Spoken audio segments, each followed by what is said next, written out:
Doctor Ajay Kumar Ojha अपने पिता श्री आचार्य रविंद्रनाथ ओझा जी का जितना कृतित्व था उसको प्रकाशन कर रहे हैं, उसका संपादन करके संकलन करके कर रहे हैं। उसमें से ये पुस्तक आज हमारे समक्ष है, तोहार सरिस एक तुम ही माधव। ये महाकवि विद्यापति पर आधारित निबंध संग्रह है।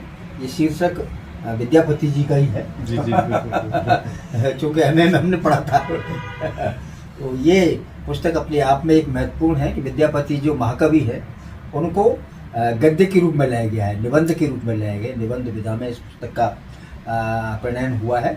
और प्रोफेसर ओझा जी थे तो अंग्रेजी के प्रोफेसर, लेकिन उन्होंने हिंदी में लिखा और बड़ा प्रबल कहें कि प्रचुर मात्रा में साहित्य रचा, जिसमें उनकी कविताएं भी थीं। उनके निबंध तो खैर है ही हैं, और निबंध इतने अच्छे हैं कि बिल्कुल लगता है कि जैसे बहता हुआ नीर है, बहता हुआ पानी है। आप जारी रखिए रविंद्र ओझा जी, उनके कृतित्व को प्रकाशित करने में जो आप प्रयास कर रहे हैं, ये प्रयास आपका निरंतर रहना चाहिए।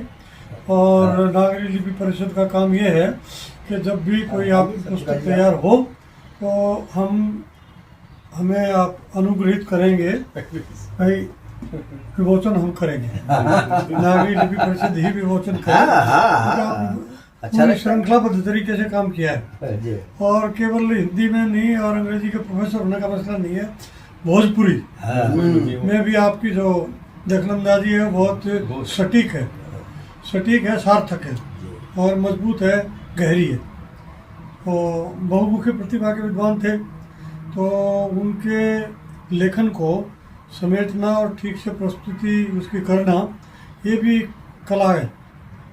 और आप कर रहे हैं जिस प्रयास को, हम उसकी हृदय से सराहना भी करते हैं और उम्मीद करते हैं कि बाकी भी जो बचा हुआ है उसको भी धीरे धीरे करके आप प्रकाश में लाएंगे। ये आपके लिए बहुत बड़ी जिम्मेदारी, घर की भी और समाज की भी।